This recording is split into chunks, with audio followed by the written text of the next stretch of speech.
Hello dear student, क्या हाल चाल है आपके। बहुत अच्छे कर भी रहे होंगे। तो क्या आप हमारे लेक्चर्स को अटेंड कर रहे हैं और क्या आप लेक्चर्स को एंजॉय भी कर रहे हैं, है कि नहीं। और आप हमारे डीपीपी को सीरियसली कर रहे होंगे। बोर्ड वाले बच्चे बोर्ड के डीपीपी कर रहे होंगे और नीट वाले बच्चे जेई वाले बच्चे उसके लिए अलग डीपीपी सेपरेट बनाया गया है। बहुत ही प्यारा डीपीपी है, आप उसको कर रहे होंगे। और आपके कुछ कुछ क्वेश्चंस आजकल मेल पे आने लग गए हैं।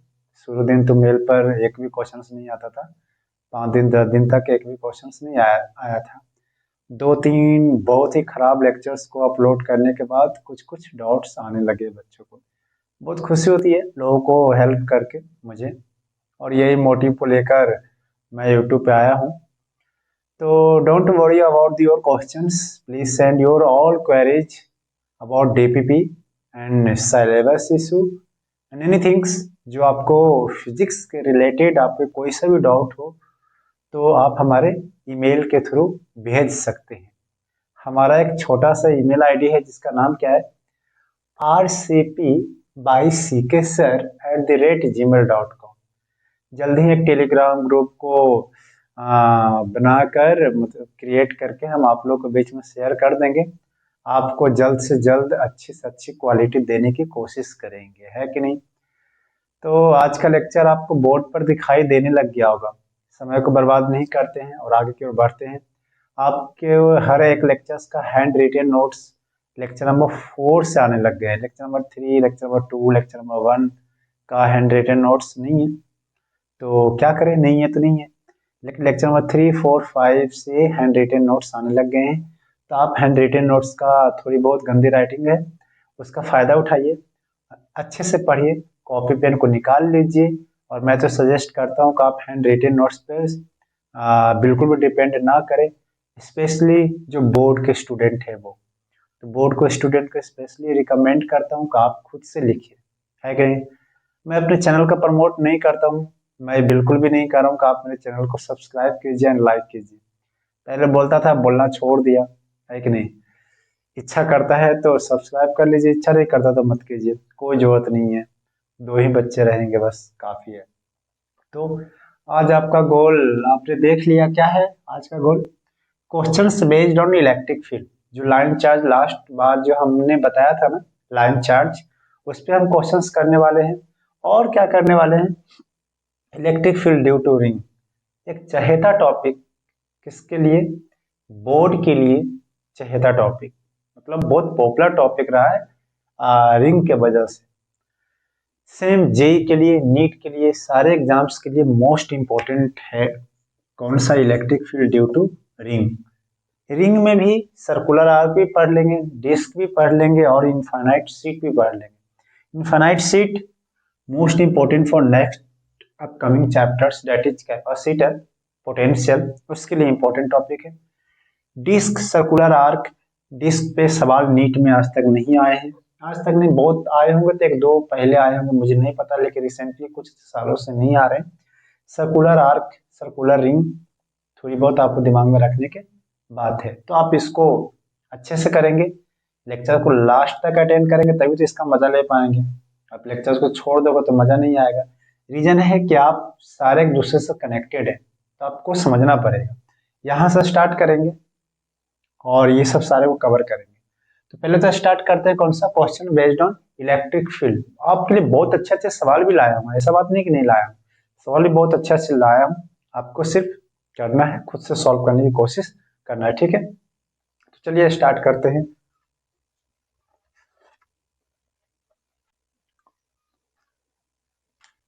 चलिए, तो लास्ट लेक्चर में हम लोगों ने देखा था कि अगर एक चार्ज है, लाइन चार्ज, और अगर हम थीटा एंगल पे अगर हम देख लेते हैं, और यहाँ पर हमारा क्या था, थीटा 1 था और ये यहाँ पर थीटा 2 था। तो यहाँ पर हम लोगों ने दो कंपोनेंट इसके ब्रेक किए थे, आपको अगर याद हो तो। दो कंपोनेंट कौन कौन सा किया था हम लोगों ने, एक तो ई एक्स का किया था और एक ई वाई का किया था, है कि नहीं। ई एक्स को अगर आपको याद हो तो हम लोगों ने किया था के लेमडा डी, और यहाँ पर क्या किया था, साइन थीटा 1 प्लस में साइन थीटा 2, क्या यही हम लोगों ने किया था। क्या यही किया था हम लोगों ने? यही किया होगा। सब भूल गए यार आप लोग। हैं, कुछ याद है आपको? खत्म, गोल कहानी। कुछ याद होगा, इसको बताओ क्या था? के lambda D cos theta 2 minus cos theta 1। देखो, अगर ये जो लाइन चार्जेस प्लस थी, तो इलेक्ट्रिक फील्ड किधर जा रहा था? आगे की ओर। ऑब्वियस सी बात है कि हमने एक छोटा सा आपको हिंट किया था कि प्लस चार्जेज होती है तो इलेक्ट्रिक फील्ड उससे बाहर की तरफ जाती है। क्या हमने ये बताया था? नहीं, नहीं बताया था। बताया था यार? याद ही नहीं है आप लोग को। तो प्लस चार्जेस से इलेक्ट्रिक फील्ड बाहर की तरफ जाती है, ऑब्वियस बात है। इसके बारे में कुछ कहा नहीं जा सकता है कि ये ऊपर होगा या फिर नीचे होगा, ये थोड़ा कहना मुश्किल है। लेकिन आप कुछ स्टेप को अगर समझेंगे तो आपको अच्छी तरीके से और भी समझ में आएगी। लेकिन एक प्रॉब्लम आई क्या कि जब पढ़ रहे थे तो मुझे ध्यान आया कि अच्छा, ये लाइन जो है, ये लाइन बिल्कुल y के डायरेक्शन में है, तब आपने नाम रख दिया कि इसको x बोलो, इसको y बोलो। अगर ये लाइन अगर ऐसे होता तो आप क्या बोलते? क्या बोलते? ऐसा भी तो हो सकता था। थीटा 1 होता, थीटा 2 होता, तो एक कंपोनेंट किधर की तरफ होता? इधर की तरफ। और एक कंपोनेंट कहीं इधर होता। किसको x किसको y? तुम बोलोगे कि सर इस वाले को वाई एक्स बोलना पड़ता, इस वाला को वाई बोलना पड़ता। लेकिन अगर आप याद करोगे फॉर्मूले को, अगर आप याद करोगे फॉर्मूले को, तो भैया इसको जो है एक्स की तरह याद कर लोगे, तुम तो रटंत विद्या हो। और इसको वाई की तरह याद कर लोगे। तो मैं बोलता हूँ कैसे ना याद करो, कैसे याद करो, जो मैं बताता हूँ। मैं बोलता हूँ कि इसको क्यों ना हम परपेंडिकुलर कंपोनेंट याद कर ले। perpendicular component in the sense of कि this component of electric field is perpendicular to line charge wire। इस वायर के ये perpendicular में है, तो क्यों ना हम उसका perpendicular याद कर लें। क्यों? और इसको क्या याद करोगे? पैरेलल। सिंपल सी बात है, ये पैरेलल। तो लाइन चार्जेस के दो कंपोनेंट होते हैं, एक पैरेलल होते हैं और एक कैसे होते हैं? परपेंडिकुलर। क्या आपको याद रहेगी? बहुत सिंपल सी चीजें। खुशी की बात बस ये है कि इस पे सवाल कॉम्पिटिटिव एग्जामिनेशन में बहुत ही कम देखे गए हैं। खुशी का बोर्ड में तो बिल्कुल भी देखे गए नहीं गए हैं, नीट में भी ना के अभी तक सवाल नहीं आए हैं। तो टेंशन फ्री। बोर्ड वाले बच्चों को तो टेंशन पहले से ही फ्री है। जी वाले बच्चों को कुछ केयर करने की बात है, कभी कभी सवाल एक दो देखे गए हैं बहुत पहले, है कि नहीं? हटा दो इसको। तो इसके कुछ एप्लीकेशन है। कुछ एप्लीकेशन क्या है? क्यों ना हम एक सवाल कर ले? कैसा बोलते हो, एक सवाल कर ले क्या? मैं जानता हूँ तुमको सवाल करने की इच्छा नहीं कर रहा होगा, मुझे मालूम है कि तुमको सवाल करने की इच्छा नहीं कर रहा होगा, लेकिन क्या करें, मजबूरी का नाम महात्मा गांधी। करना पड़ेगा, कुछ करें, करते हैं। देखो कि कुछ थ्योरी पढ़ा दें, थ्योरी पढ़ा देते हैं, चलो। देखो, application application of line charge wire. पहला है इनफाइनाइट वायर।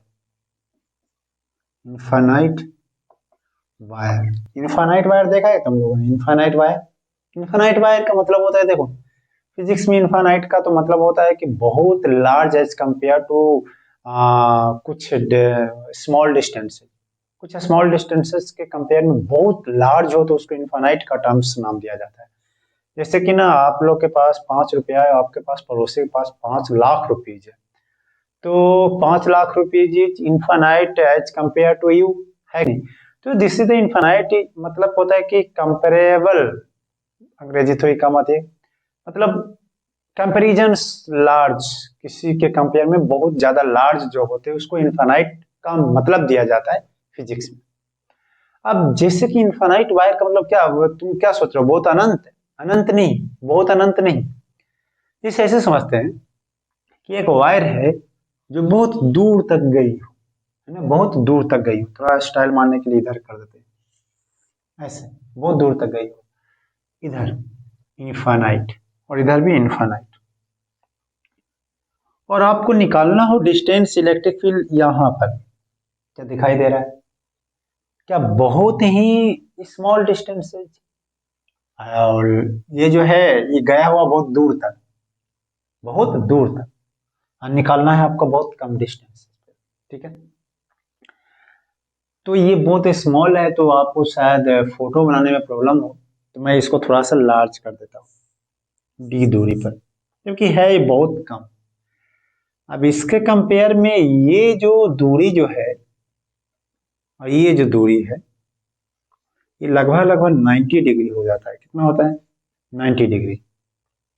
क्या कितना होता है? 90 डिग्री। इधर भी 90 डिग्री। अब कई बच्चे लोग देख रहे हो तो बोले कि सर 90 डिग्री तो है ही नहीं, ऐसा कैसे हो जाएगा 90 डिग्री, जबरदस्ती है क्या? तो जबरदस्ती नहीं है बेटा जी। देख, मैंने बोला कि ये बहुत लार्ज डिस्टेंस है, यही बोला लार्ज डिस्टेंस है कि नहीं, और ये भी लार्ज डिस्टेंस ऐसे। ठीक है, और तेरे डी दूरी है ये। ठीक है, अब तुम बता, अभी भी नहीं लग रहा 90 डिग्री? अभी भी नहीं लग रहा 90 डिग्री? नहीं लग रहा 90 डिग्री? मुझे तो लग रहा है। जिसको नहीं लग रहा 90 डिग्री, तो तुम जहाँ रहते हो वहां पर एक लाला जी का एक दुकान है, वो चाकू बेचता है। चाकू लाना और मेरे को मार देना। 90 डिग्री लग ही नहीं रहा है ये। गजब बात है यार, 90 डिग्री है यार। लग रहा है? नहीं लग रहा मानना, जबरदस्ती मानो फिर तो, है ना?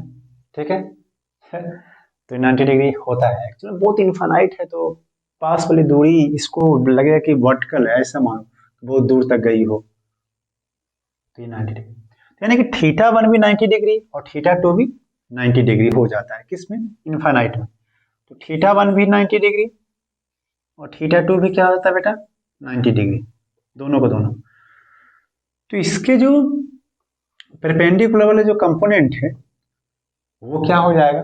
वो हो जाएगा के लेमडा वाई में डी साइन 90 डिग्री प्लस में साइन 90 डिग्री। तो ये कितना हो जाएगा? साइन 90 डिग्री कितना होता है? 1। दूसरा साइन 90 डिग्री 1, तो 1 1 2, तो ये हो जाएगा 2 के लेमडा वाई में डी। ये परपेंडिकुलर कंपोनेंट का मैं बात कर रहा हूँ। पैरेलल की बात करोगे तो तुमको पता है कि जीरो आएगा। कैसे? जो देखो, ई पैरेलल की बात करोगे तो के लेमडा वाई में D cos theta two 90 degree minus में कॉस 90 डिग्री, तो कितना हो जाएगा? जीरो। लेमडा क्या है? Lambda charge density. कौन सा density? Charge density. Charge density का नाम सुना है? अगर नहीं सुना है तो लेक्चर नंबर कौन सा? 4 में, लेक्चर नंबर 4 में या 5 में, लेक्चर नंबर 5 में हमने चार्ज डेंसिटी को इंट्रोड्यूस किया है ना? किसको इंट्रोड्यूस किया है? चार्ज डेंसिटी को इंट्रोड्यूस किया। तो आप लेक्चर नंबर 4 को या 5 को भी उसमें दोनों में अटेंड कर लीजिए। लेक्चर नंबर 4 बहुत ही गंदा है, माफी चाहूंगा। उसका आवाज बिल्कुल गला चौक था, ऊपर से माइक भी नहीं था, तो वो थोड़ा सा समझ गया ना, तो एडजस्ट कर लेगा। ओके, तो तेज हो यार। तो ई पैरेलल जो होगा वो जीरो हो जाता है, और लेमडा जो है वो रियल में चार्ज डेंसिटी बाबा लिखने की जरूरत नहीं है। तो आप याद रखोगे कि इनफाइनाइट वायर के कारण जो इलेक्ट्रिक फील्ड होता है वो कितना होता है? नेट 2 के लेमडा वाई में डी। डी क्या है? डायमीटर। डी क्या है? डायमीटर। नहीं सर, डायमीटर नहीं है, वो डिस्टेंस है। वो क्या है? डिस्टेंस है। कैसा डिस्टेंस है? Perpendicular distance. वो कैसा डिस्टेंस है? परपेंडिकुलर डिस्टेंस है। तो परपेंडिकुलर डिस्टेंसेज होते हैं यहाँ से, कोई आपको 90 डिग्री पर जो रहेगी लाइन वही लेना है आपको, दूसरे वाला लाइन मत ले लेना। ये वाला पैरेलल कंपोनेंट जीरो जो हुआ ना, उसकी बहुत इंटरेस्टिंग कहानी है। पैरेलल कंपोनेंट जीरो जो हुआ है उसकी बहुत इंटरेस्टिंग कहानी है। उस इंटरेस्टिंग कहानी को समझो, नोट कर लिया, हटा दो, 4 3 2 1। पैरेलल कंपोनेंट जीरो को थोड़ा सा फील करें, हमारे बोर्ड वाले जो बच्चे हैं उनको बोल रहा हूं, नहीं आपको, आपको मतलब किसको, हमको नहीं तुमको। पैरेलल कंपोनेंट जीरो कई सारे केसेस में हो सकते हैं। देखो कितना, इधर से भी इंफिनिटी, इधर से भी इंफिनिटी, दोनों दोनों इंफिनिटी। बीच में डी डिस्टेंसेस पे आपको अगर इलेक्ट्रिक फील्ड निकालना है तो तुम ऐसा सोचो कि जितना चार्जेस था ऊपर, जितना चार्जेस था ऊपर, क्या उतना ही चार्जेस नीचे था? बोलोगे हाँ सर बिल्कुल, आप बिल्कुल सच्चे इंसान हो, सही बोल रहे हो। तो जितना चार्ज ऊपर था, जितना चार्ज नीचे था, तो ये वाला जो कंपोनेंट जो आएगा, आप ऐसे देखो बहुत आपको मजा आएगा। तो ऊपर वाला का कंपोनेंट ऑब्वियस सी बात है कुछ इस तरीके से आएगा, है कि नहीं, जिधर आया तो उसका एक कंपोनेंट नीचे, और नीचे वाला का भी कंपोनेंट ऐसे होगा तो उसका एक कंपोनेंट ऊपर, एक दूसरे को कैंसिल आउट करेंगे, दूसरे को क्या करेंगे, कैंसिल आउट करेंगे।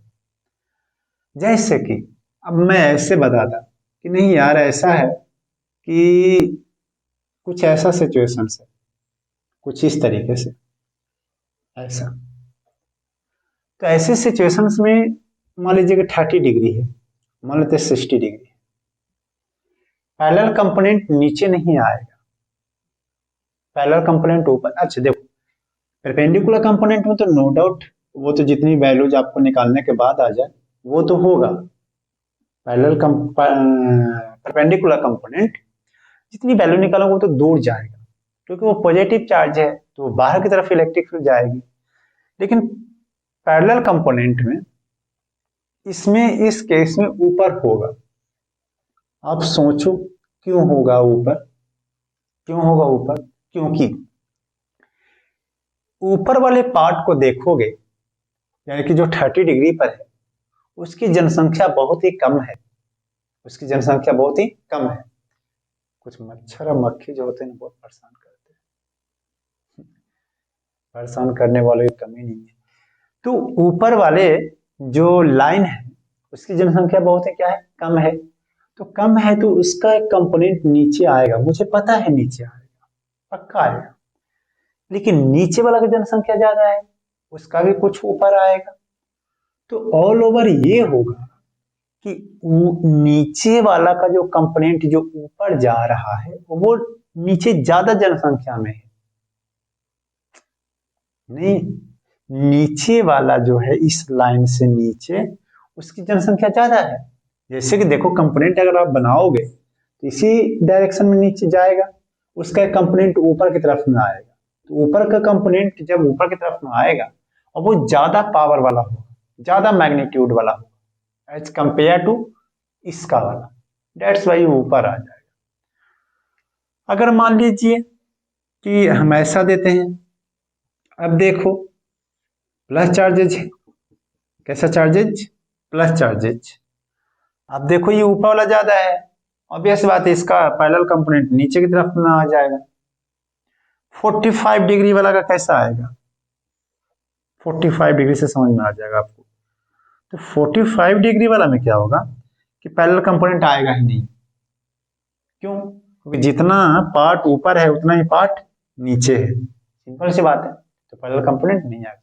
तो पैरेलल कंपोनेंट बेसिकली कभी कभी कैलकुलेशन से समझ में नहीं आती है, आपको थियोरेटिकली उस पर वर्क करना पड़ेगा। इट में भी बेटा आपको कम समझ में आया हो, तो अगर जिनको कम समझ में आया हो तो डोंट वरी, वो भी महान लोग होते हैं जिनको कम समझ में आती है। तो महान लोग से रिक्वेस्ट करना चाहूंगा कि अगर आप बोर्ड के हैं तो कोई काम का नहीं, नीट का है तो कोई काम का नहीं है, अगर आप जेई का हैं तो आपको समझ में आना चाहिए था। बहुत अच्छा, और आगे बढ़ जाएं।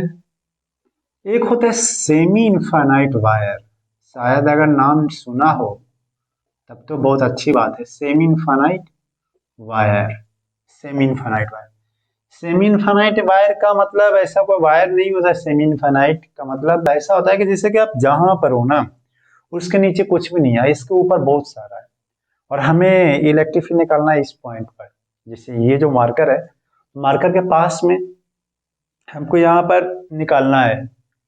तो this marker is semi infinite wire for you, है कि नहीं। जैसे कि देखा जाए ऐसा कि सेमी इनफाइनाइट वायर कैसा होता है, एक लाइन चार्ज है कुछ इस तरीके से, मैं प्लस प्लस से ले रहा हूँ, आप माइनस माइनस भी ले सकते हो, लेकिन डायरेक्शन सबको उल्टा हो जाएगा। और इस पॉइंट पर डी डिस्टेंसेज है, इस पॉइंट पी है, और यहाँ पर आपको इलेक्ट्रिक फील्ड निकालना है। तो अब क्या होगा, ये तो हो जाएगा ऐसा, ये तो हो जाएगा ऐसा इनफाइनाइट। अब तुम एक चीज देखो, तो पहले थीटा वन का पता लगाते हैं और थीटा टू के पता लगाते हैं। सबसे पहली बात तो ये थीटा वन और थीटा टू के पता लगाना चाहिए। थीटा वन कितना, कुछ लोग सोच रहे होंगे जीरो, लेकिन मेरे दोस्त जीरो नहीं आएगा, वो 90 डिग्री आएगा, क्योंकि ये वाला लाइन तो ऐसे जाएगा, तो बहुत दूर है, तो बहुत दूर जाके मिलेगा, तो ये लाइन लगभग वर्टिकल हो जाएगी। तो थीटा वन इज 90 डिग्री, पर थीटा टू कितना हो जाएगा, 180, जीरो 360 कितना, सोचो, 0 डिग्री। शाबाश, आप सोच रहे थे 0 डिग्री। 0 डिग्री क्यों होगा, क्योंकि नीचे कुछ है ही नहीं। अगर थीटा यहाँ से चलोगे ना, तो थीटा तो नीचे कुछ है ही नहीं, तो 0 डिग्री हो जाएगा। जिससे सेमी इनफाइनाइट वायर। तो अगर आप निकालना चाहोगे तो कैसे निकालोगे, जो देखो एक कंपोनेंट तो इसमें तो नो डाउट ई परपेंडिकुलर वाला, और वो आएगा कितना, ई परपेंडिकुलर वो आएगा के लेमडा बाई में डी, और वो होगा कितना sine theta. Sine theta one का मतलब कितना 90 डिग्री, साइन 90 डिग्री प्लस में साइन 0 डिग्री। और अगर आप इसको देखोगे, अच्छा पैरेलल कंपोनेंट किधर आएगा, ऊपर या नीचे, देख के बताओ, ऊपर या नीचे, ऊपर या नीचे, नीचे। आपको आइडिया लग रहा होगा, नीचे आएगा। क्यों आएगा नीचे, गधेरे को समझ में नहीं आ रहा, कुछ गधे लोग भी हैं यहाँ पे, गधेरे को समझ में नहीं आ रहा है क्यों। देखो ऊपर बहुत ज्यादा है ना जी, तो ऊपर ज्यादा है तो ऊपर वाला का तो नीचे आएगा ना। जैसे देखो यहाँ पर एक चार्ज लो, छोटा सा, जब चार्ज लोगे तो उसके वजह से इलेक्ट्रिक फील्ड क्या ऐसे आएगी ना, आएगी कि नहीं आएगी। तो एक कंपोनेंट किधर आएगा, नीचे।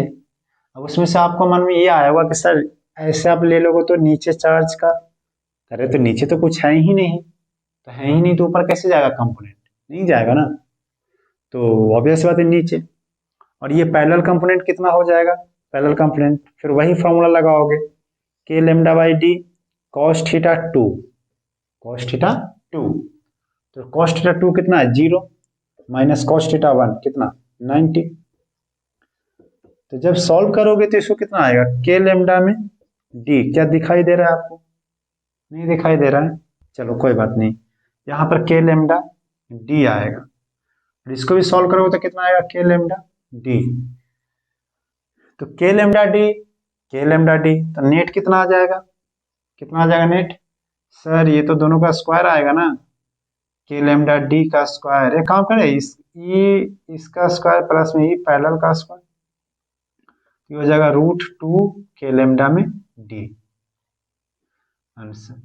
तो आपका जो आंसर जो आया है √2 के लेमडा बाई में डी आया है। This is the required answer, this is the required answer. तो दो तरीके से, दो ही इंपॉर्टेंट होते हैं इसके वायर के लिए, एक तो सेमी इनफाइनाइट वायर, एक इनफाइनाइट वायर। तो इसको हटा देता हूँ, तो याद कर लोगे इनफाइनाइट वायर का क्या हो गया, के लेमडा बाई में, नहीं 2 के लेमडा बाई में डी, इसका क्या हो गया √2 के लेमडा बाई में डी। ये क्वेश्चन से दे रहा हूँ आपको होमवर्क के लिए, इसका सॉल्यूशन पहले खुद से करना। इसका सॉल्यूशन जो है हमारे जो पीडीएफ नोट आपको जो मिलेंगे, कौन सा पीडीएफ नोट्स, हैंड रिटन, जो गंदी राइटिंग का जो हैंड रिटन है, और वो आपको मिलने वाले हैं इस लेक्चर्स के डिस्क्रिप्शन में। आप उसको डाउनलोड कीजिएगा और इसका सॉल्यूशन मैच कराइएगा। आपको निकालना क्या है कि फाइंड इलेक्ट्रिक फील्ड, क्वेश्चन से नोट कर लोगे, बोर्ड वाले बच्चे ट्राई ना करें। Electric field, find electric field at point P, at point P. और ये जो है इस तरीके से इनफाइनाइट है, इधर भी इनफाइनाइट है। मैंने वो डिस्टेंस आर लिया होगा या फिर ए लिया होगा, जो भी डिस्टेंस जो होगा देख लेना तुम लोग। ये पॉइंट पी पर इलेक्ट्रिक फील्ड निकालना है, तो आपके लिए होमवर्क है पॉइंट पी पर इलेक्ट्रिक फील्ड को निकालना। तो आप करोगे, इलेक्ट्रिक फील्ड निकालोगे, समझदार हो ना, निकाल लोगे ना कि नहीं निकालोगे? नहीं? अरे यार निकाले ना यार, तुमको निकालने का मन नहीं करेगा, तुमको सताएगा मन, ना निकाले। लेकिन अगर अच्छा कॉन्सेप्ट करना चाहते हो तो निकाल लेना। चलो, तो मैं इसको हटा रहा हूँ। आप जो पढ़ने जा रहे हैं वो काफी इंपॉर्टेंट सा है, और नाम है जिसका रिंग के कारण, एक्सिस को क्या बोलते हैं, रिंग के कारण एक्सिस पे इलेक्ट्रिक फील्ड निकालना। मैं उम्मीद करता हूँ कि आप लोग अच्छे से लेक्चर्स को देखोगे सीरियसली, क्योंकि मोस्ट इंपॉर्टेंट पॉइंट है। इससे बहुत खूबसूरत सा कुछ सवाल भी करेंगे, लेकिन पहले तो थ्योरी पढ़ लें यार। बोल रहे हो कि थ्योरी तो पढ़ा नहीं रहे हो, एक्चुअली में ये सब थोड़ी डेरिवेशंस है। तो electric field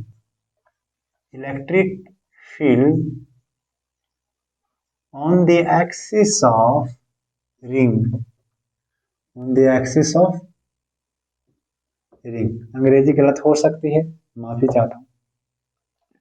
axis of ring, ring के कारण एक्सिस पे इलेक्ट्रिक फील्ड निकालना। हम एक रिंग बना देते हैं, क्या बना देते हैं, रिंग।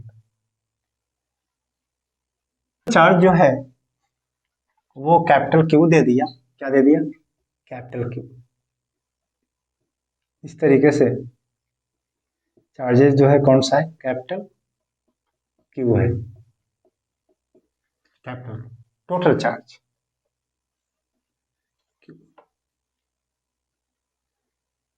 तो हमको यहां लिखना पड़ेगा ना कि टोटल चार्ज क्या है, टोटल चार्ज क्या है, कैपिटल क्यू। तो लीनियर चार्ज डेंसिटी का नाम सुना है क्या, linear charge density? Sir linear charge density कब कब आएगा? देख, लीनियर चार्ज डेंसिटी लेंथ के लिए डिफाइन होता है। किसके लिए डिफाइन होता है, लेंथ के लिए। बोर्ड पर चार्ज भर दूंगा तो ये एरिया के लिए डिफाइंड होगा। कॉमन सेंस की बात है, क्यों गधे लोग, प्यार से बोलता हूँ। तो टोटल जो चार्जेज है वो डिफाइंड होगा, बोर्ड पर अगर डिस्ट्रीब्यूट हो जाएगा तब तो वो दूसरा नाम उसका होगा, मैं बताऊंगा।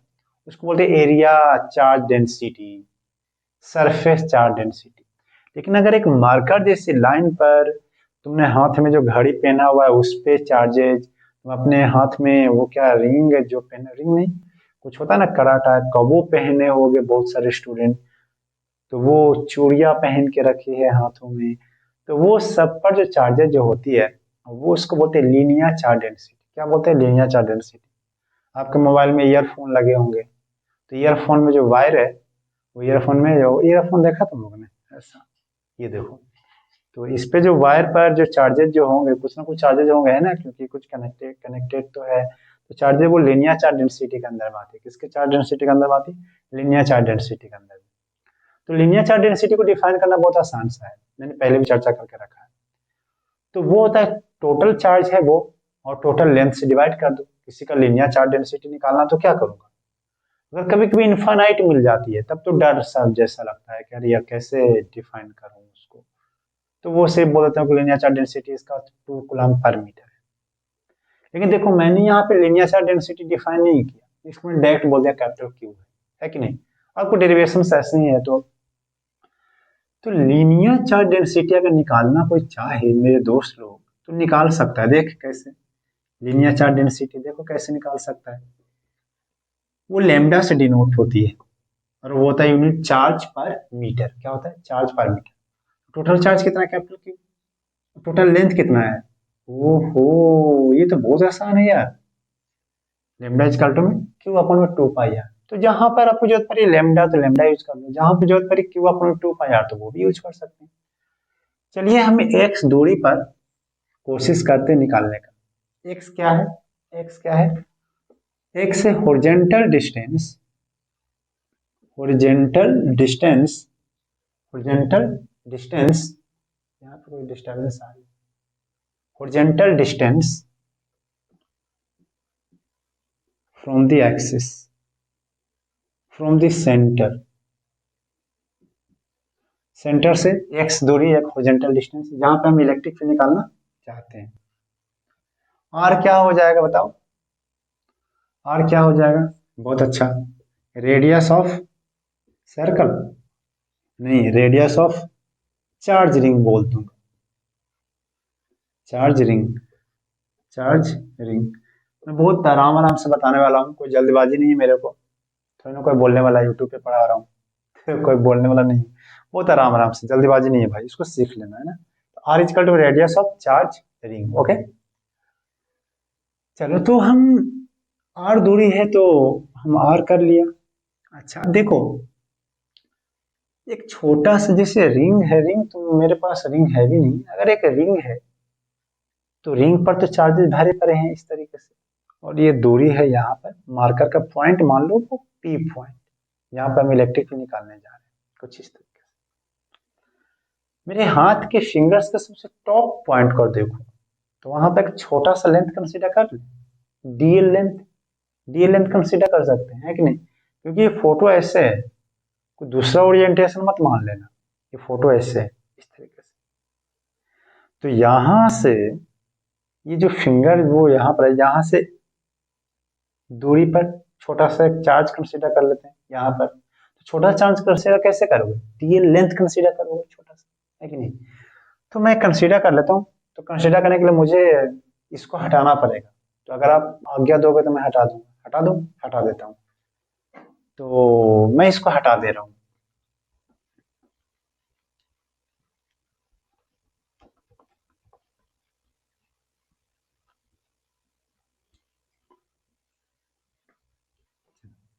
हटा दिया, तो एक छोटा सा लेंथ कंसीडर कर दिया जिसका नाम था डीएल, डीएल छोटा सा लेंथ।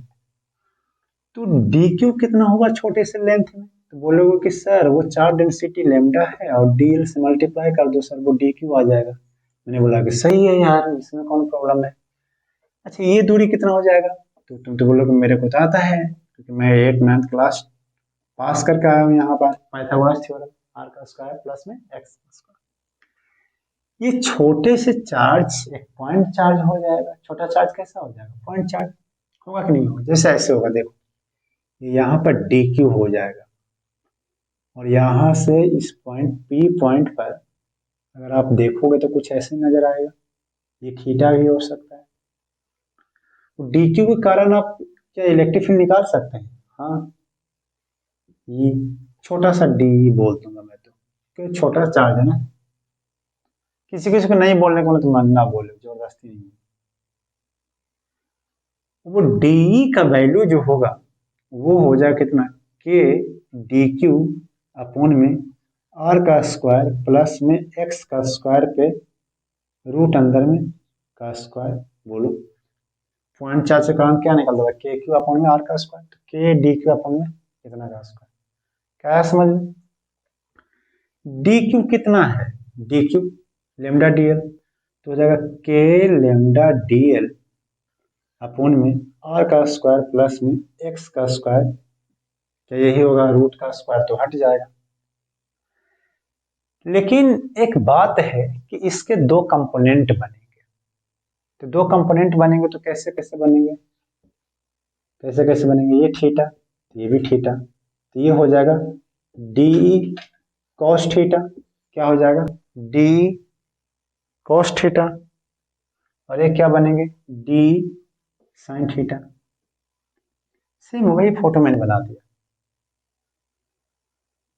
अब जैसे कि यहाँ पर जो तुम कर रहे हो डी कॉस थीटा, वही लोग तो मैं बना रहा हूँ डी कॉस थीटा, और यहाँ पर क्या बना रहे हो? डी साइन थीटा, क्या यही बना रहे हो? नीचे का अगर मैं कंसीडर करता तो फिर से वैसे ही होता, डी कॉस थीटा इधर आता है, डी साइन थीटा इधर आ जाता, तो क्या वर्टिकल कंपोनेंट कैंसिल आउट करेंगे, तो यानी कि वर्टिकल कंपोनेंट, कंपोनेंट क्या करेंगे? Cancel out, cancel out, cancel out करेंगे each other, cancel out each other. क्या समझ में आया? Only, only horizontal component will be added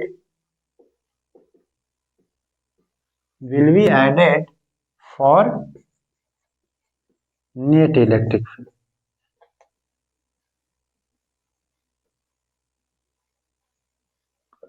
only horizontal component क्या होगा, ऐड होगा। क्यों? क्योंकि वर्टिकल कंपोनेंट क्या करेगा, कैंसिल आउट करेगा।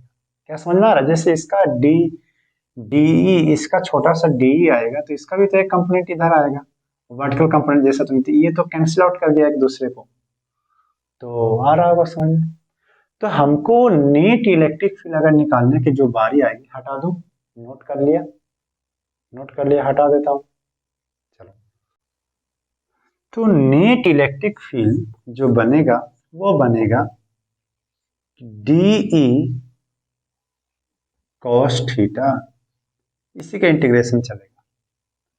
और डी आपने अभी जस्ट लिखा था, डी कितना था, के लेमडा डीएल अपॉन में आर का स्क्वायर प्लस में एक्स का square.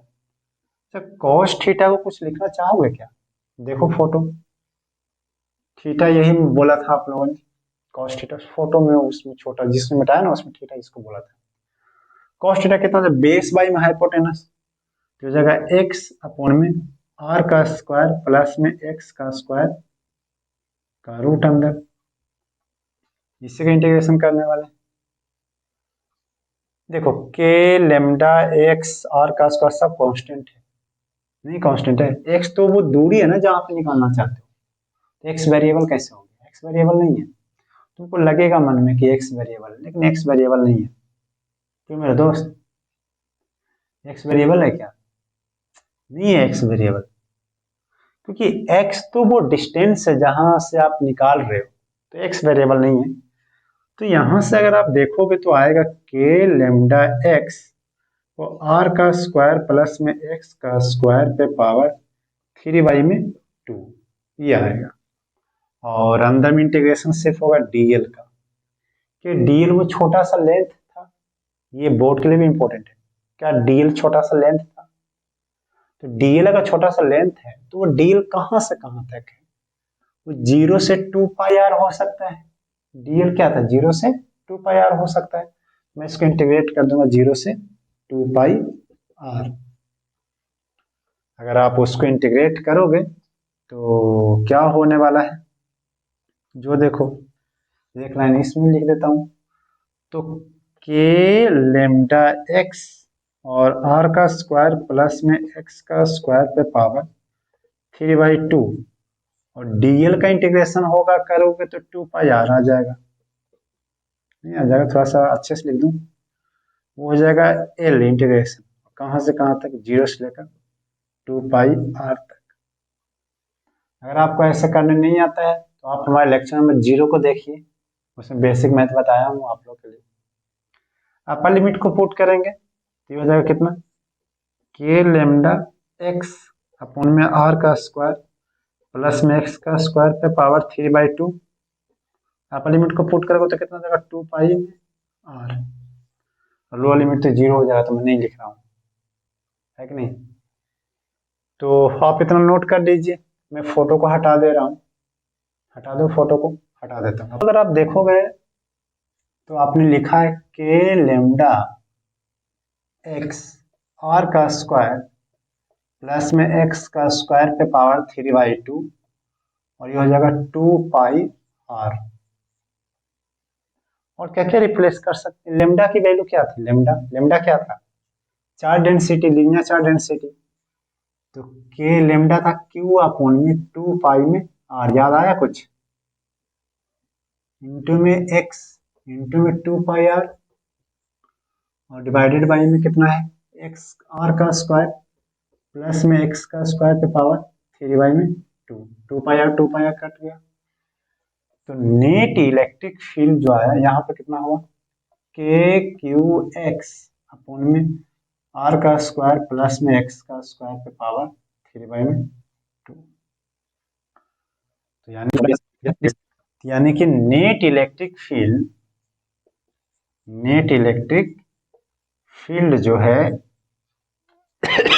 sorry, net electric field on the axis of ring, on the axis of ring, on the axis of ring जो होगा वो कितना हो जाएगा, के क्यू एक्स अपॉन में आर का स्क्वायर प्लस में एक्स का स्क्वायर पे पावर 3/2।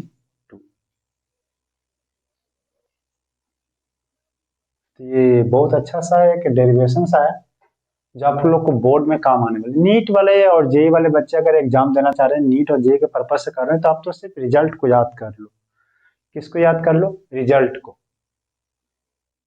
तो रिजल्ट को याद कर लेना आप लोग, हटा दो इसको, के क्यू एक्स अपॉन में आर का स्क्वायर। अब देखो इसमें एक ना बोर्ड वाले में एक चीज पूछा जाता है, बोर्ड में एग्जाम्स में, रिंग को अगर आप ध्यान दो अच्छे से, जो हमने फोटो बनाया था रिंग की, आप उसको थोड़ी सी ध्यान दो तो आपको एक बात समझ में आएगी। क्या समझ में आएगा कि अगर ये प्लस है, अगर कुछ इस तरीके से प्लस चार्जेज हैं और प्लस चार्जेज हैं तो हैं, और यहाँ पर एक्स दूरी है, अगर ये एक्स बहुत ज्यादा हो किससे, आर से, तो क्या होगा? अगर ऐसा हो जाए तो क्या होता है, तो देखो एक्स बहुत ज्यादा हो, एक्स बहुत ज्यादा मतलब एक्स इतना बड़ा हो और इतना छोटा, मतलब ऐसा करना चाहता है कि नहीं? एक्स बहुत ज्यादा हो, मतलब एक्स बहुत ज्यादा होता है, एक्स उतना बड़ा हो, उतना बड़ा होगा बहुत बहुत, तो एक्स बहुत ज्यादा हो जाए और आर बहुत कम हो जाए, तो उसके लिए आर का स्क्वायर प्लस में एक्स का स्क्वायर, तो एक्स तो बहुत ज्यादा, तो लगभग लगभग कितना बन जाएगा, वो एक्स का स्क्वायर ही बन जाएगा।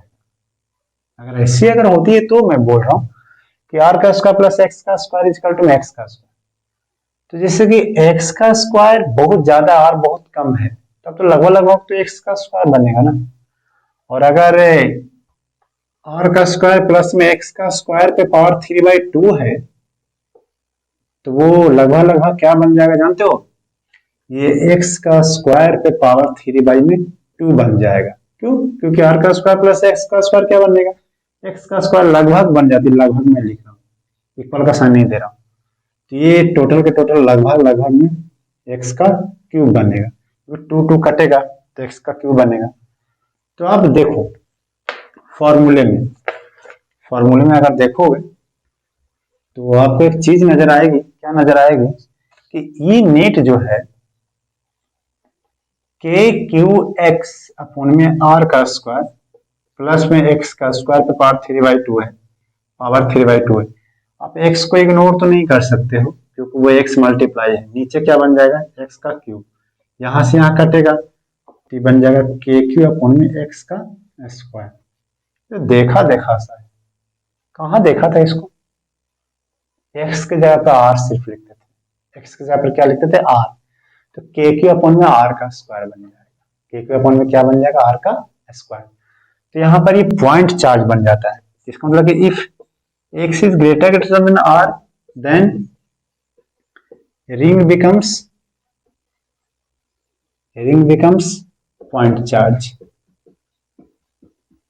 तो ये कई बार बोर्ड में प्रूफ करने के लिए आते हैं, तो आप प्रूफ करना उसको, ठीक है, तो प्रूफ करवाते हैं तो आप प्रूफ करना, हटा दो इसको।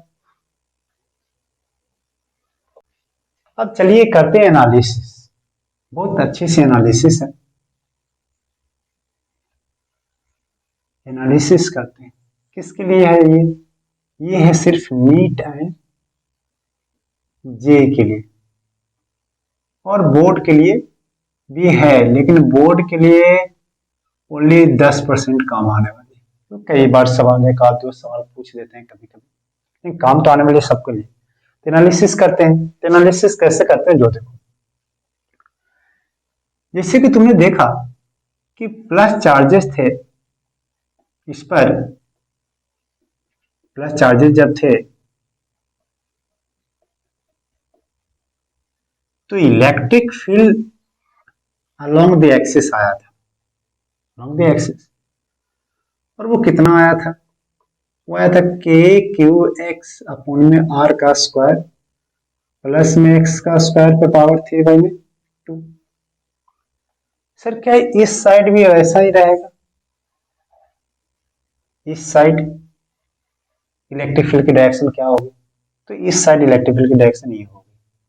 सोच कर देखो, पॉजिटिव चार्जेस है, दूर जाने की कोशिश करेगा, और इधर भी एक्स दूरी पर वही वैल्यू होगी जो उधर हुआ करता था, और वो है के क्यू एक्स अपॉन में आर का स्क्वायर प्लस में एक्स का स्क्वायर पे पावर 3/2। दोनों साइड में सेम मैग्नीट्यूड का होगा। क्या होता होगा जब नेगेटिव चार्जेज आ जाते होंगे? नेगेटिव चार्जेज आएंगे तो क्या होगा? नेगेटिव चार्जेज में भी कुछ इसी तरीके से होंगे। मैग्नीट्यूड सिर्फ ऐसा, डायरेक्शन सिर्फ ऐसा हो जाएगा, मैग्नीट्यूड वही रहेगा, के क्यू का के क्यू एक्स अपॉन में आर का स्क्वायर प्लस में एक्स का स्क्वायर पे पावर 3/2, है कि नहीं? अगर आप देखो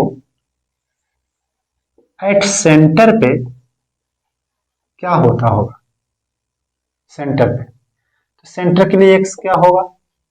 0। तो इलेक्ट्रिक फील्ड भी क्या हो जाएगा? 0 होगा कि नहीं होगा? होगा कि नहीं होगा? नहीं, गधे हो क्या? X is equal to 0। मेरे दोस्त एक्स क्या रखोगे? 0। तो यहां पर 0 हो गया पूरा का पूरा।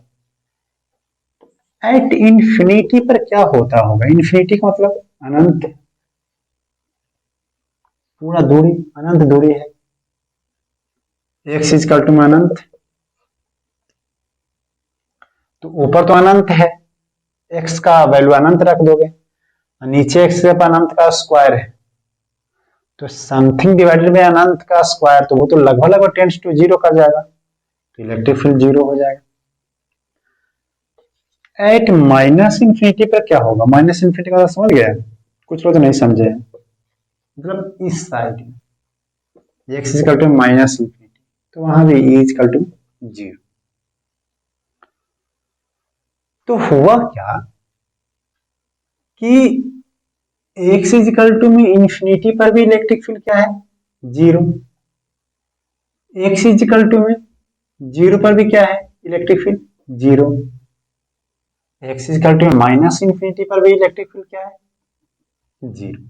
मतलब समझो, इंफिनिटी पर भी 0, कहां पे 0? इंफिनिटी पर 0, प्लस इंफिनिटी पर भी 0, प्लस इंफिनिटी पर भी 0, बट सेंटर पर भी 0। अच्छा, यहां भी 0, वहां भी 0, लेकिन बीच में 0 नहीं है। बीच में 0 है क्या? बीच में तो के क्यू एक्स अपन आर का स्क्वायर प्लस में एक्स का स्क्वायर पे पावर 3/2 है। अच्छा, इस साइड आओ, इस साइड भी बीच में 0 नहीं है, किसी भी एक्स दूरी पे के क्यू एक्स अपन आर का स्क्वायर प्लस एक्स का स्क्वायर पे पावर 3/2 है। तो 0, अगर यहां पर देखो 0 से इलेक्ट्रिक फील्ड बढ़ी होगी, फिर कम होना स्टार्ट हुआ होगा, फिर से 0 हो गया होगा, तभी तो पॉसिबल है। जैसे, समझ नहीं आया? समझ में बहुत आसान है। यहां पर 0, ठीक है, माना 0 है, बीच में 0 नहीं है, तो बीच में 0 नहीं है तो मतलब तुम बढ़ाओगा इलेक्ट्रिक फील्ड थोड़ा सा, फिर इंफिनिटी पर 0 है तो मतलब कम होना स्टार्ट हुआ होगा, इस साइड हो गया। चलो इधर का देखो, माइनस इंफिनिटी पर 0 है, माइनस इंफिनिटी पर क्या है? 0। अब बीच में 0 नहीं है तो क्या हुआ गया होगा? 0 से बढ़ा होगा, बढ़ा होगा, बढ़ा होगा, बढ़ा होगा, फिर कम होना होगा। तो इलेक्ट्रिक फील्ड जो है सेंटर पर तो 0 है और इंफिनिटी पर 0, तो बीच में नॉन 0, तो मतलब कम से ज्यादा हुआ होगा। तो कुछ तो ऐसा समय आया होगा जहां पे इलेक्ट्रिक फील्ड मैक्सिमम हुआ होगा, कुछ तो आया होगा ना ऐसी डिस्टेंस जहां पे इलेक्ट्रिक फील्ड मैक्सिमम हुआ होगा। 100% मैक्सिमम होना, क्योंकि यहाँ भी 0 वहां पे 0 है, तो बीच में पक्का है कहीं ना कहीं इलेक्ट्रिक फील्ड ऐसे हुआ हुआ। जानते हो कैसे? इस तरीके से, ऐसे, और इधर भी ऐसे। नेगेटिव क्यों किया? क्योंकि डायरेक्शन देखो बदल जा रहा है, नहीं, डायरेक्शन मैंने ये बनाया थोड़ा गलत बना दिया, क्योंकि इधर डायरेक्शन नेगेटिव है ना, इस साइड इधर है ना इलेक्ट्रिक फील्ड, तो नेगेटिव होगा। तो कुछ ऐसे हुआ होगा, जो देखो कि यहाँ से कुछ ऐसे बढ़ा होगा, कुछ इस टाइप से, यहाँ पर से कुछ इस तरीके से हुआ होगा। यहाँ पर जीरो है, बढ़ा होगा बढ़ा होगा बढ़ा होगा, फिर कम हो गया कम हो गया कम हो गया, फिर यहाँ से बढ़ा होगा बढ़ने लग गया होगा बढ़ने लग गया, जीरो मैक्सिमम गया, फिर कम हो गया। तभी तो ये पॉसिबल है। जिसको फील हुआ होगा तो मजा आया होगा, जिसको फील नहीं हुआ मजा नहीं आया होगा। मैं ऐसा ग्राफ क्यों बनाया कि बीच में मैक्सिमम, ये नीचे क्यों किया, इसको ऊपर क्यों किया, क्योंकि देखो इधर डायरेक्शन देखो इलेक्ट्रिक फील्ड। अरे भैया, इधर में प्लस होता है, इधर में माइनस होता है कि नहीं? तो इधर है ना, तो माइनस होगा ना, और ग्राफ में नीचे माइनस होता है ऊपर प्लस होता है कि नहीं? नहीं होता है गधे। तो इधर जो है माइनस है, इधर की इंडिकेट कर रहा है, तो हमको ग्राफ नीचे बनाना पड़ेगा। और ये देखो इधर पॉजिटिव है, तो पॉजिटिव है तो ऊपर करना पड़ेगा। तो इधर में देखो, इधर में पॉजिटिव है तो ऊपर, नेगेटिव है तो ये कौन बड़ी बात नहीं है। समझ में आया होगा? बोलो ना, आया समझ में? क्या आया होगा? तो इस तरीके से चीजें हमने प्रैक्टिकली एनालिसिस किया। लेकिन सवाल ऐसा है कि मैक्सिमम अगर होता होगा तो किस, तो find distance on axis of ring where electric field is maximum.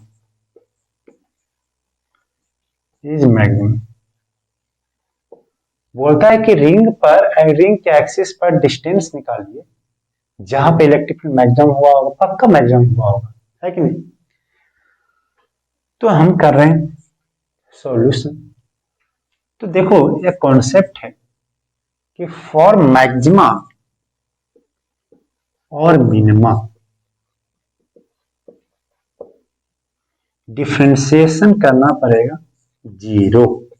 ये कॉन्सेप्ट है, 11th में आप लोगों ने पढ़ा होगा। तो मैक्सिमम मिनिमा के लिए हम क्या करेंगे? डिफ्रेंसिएशन करेंगे जीरो। किसका जीरो करेंगे? किसको निकालने जा रहे हैं? इलेक्ट्रिक फील्ड को। किसके रिस्पेक्ट में करेंगे? डिस्टेंस पर, क्योंकि सवाल में डिस्टेंस पूछा है कि रिंग जो है डिस्टेंस ये, तो इलेक्ट्रिक फील्ड है कितना? तो इलेक्ट्रिक फील्ड है के क्यू एक्स अपॉन में आर का स्क्वायर प्लस में एक्स का स्क्वायर पे पावर 3/2 अपॉन में dx करना जीरो। अब प्रॉब्लम ये है कि बहुत लोग को डिफरेंशिएशन नहीं आता होगा इसको करने, बहुत लोग को डिफरेंशिएशन नहीं करने आता। तो अगर आप मुझे बताएंगे तो मैं स्टेप बाय स्टेप कर देता हूँ। क्या के की कांस्टेंट है? नहीं, के भी कांस्टेंट, क्यू भी कांस्टेंट, उसको बाहर लेके जीरो कर दे, किस साइड आएगा तो जीरो हो जाएगा। तो आपके पास बचेगा एक्स, आर का स्क्वायर प्लस में एक्स का स्क्वायर पे पावर 3/2 अपॉन में डी एक्स इजिकल टू में जीरो। तो यहां तक समझ में आया? अगर आप आज्ञा दोगे तो मैं एक चीज और लिख सकता हूँ, एक्स इंटू में आर का स्क्वायर प्लस में एक्स का स्क्वायर पे पावर -3/2, बताओ, इजिकल टू में जीरो। मैंने ऐसा क्यों लिख दिया? यू और बी के फॉर्मेट में बनाने के लिए। किसके फॉर्मेट में बनाने के लिए? यू और बी के फॉर्मेट में, मल्टीप्लाइड वाला फॉर्मेट। तो मल्टीप्लाइड वाला फॉर्मेट क्या कहता है? किसी एक को बाहर लो, दूसरे वाले को डिफरेंशिएट कर दो, किसी एक को बाहर लो, दूसरे वाले को डिफरेंशिएट कर दो, प्लस में जिसको डिफरेंशिएट किया था उसको बाहर ले लो, और जिसको बाहर लिया था उसको अंदर ले लो। क्या अंदर बाहर चल रहा है सर?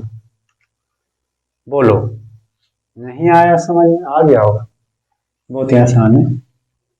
चलो इसको डिफरेंशिएट करें। तो डिफ्रेंशिएट जब करोगे तो ये तो x बाहर रहेगा, देखो ये x बाहर ले लिया, अंदर वाले को डिफ्रेंशिएट करते हैं इसको, तो पावर सर बाहर आ जाएगा, आ गया बाहर। फिर होगा क्या, फिर होगा ये कि पावर पे 3/2 माइनस में होगा n-1 इंटू, क्या अंदर वाले भी डिफ्रेंशिएट हो गए, बिल्कुल होंगे, तो r का स्क्वायर है तो कांस्टेंट है 2x हो जाएगा, प्लस में ये तो बाहर है, इसको क्या मैं ऐसे लिख दूं, r का स्क्वायर प्लस में x का स्क्वायर, नीचे ले आते हैं, क्यों डर रहे हो, और dx इंटू dx 1 हो गया, बोलो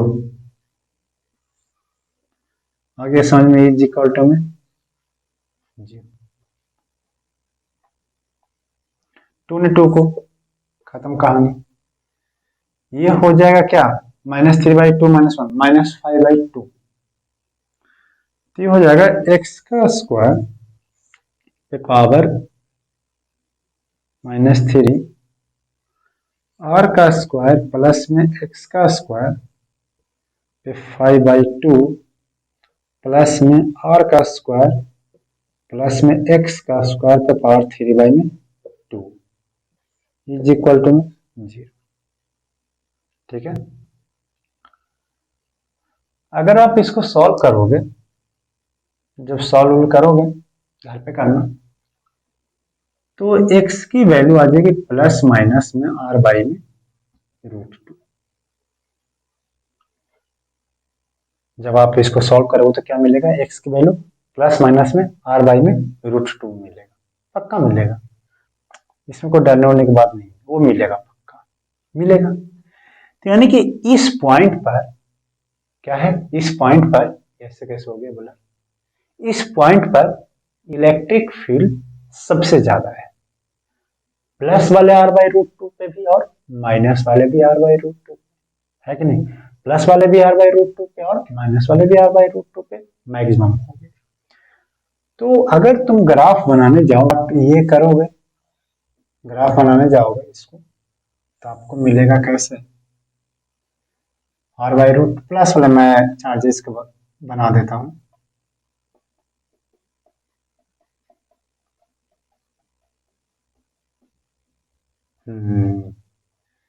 मतलब r/√2 और ये है माइनस में r/√2, तो इन्फिनिटी पर तो जीरो है ही, तुमको पहले बता दिया कि इन्फिनिटी पर जीरो है, x पर भी जीरो है, इधर भी इन्फिनिटी पर जीरो है, इन्फिनिटी पर इलेक्ट्रिक फील्ड जीरो, तो मैक्सिमम हुआ ऐसे, फिर ये ऐसे इन्फिनिटी पर जीरो हो गया, फिर ये नीचे हुआ, फिर ये कुछ इस तरीके से, कुछ ग्राफ आया समझ में, नहीं नहीं आया तब क्या कर सकते, बोलो, नहीं आए तो फिर क्या कर सकते हैं, देखो मतलब इस पॉइंट पर इलेक्ट्रिक फील्ड सबसे ज्यादा होगा,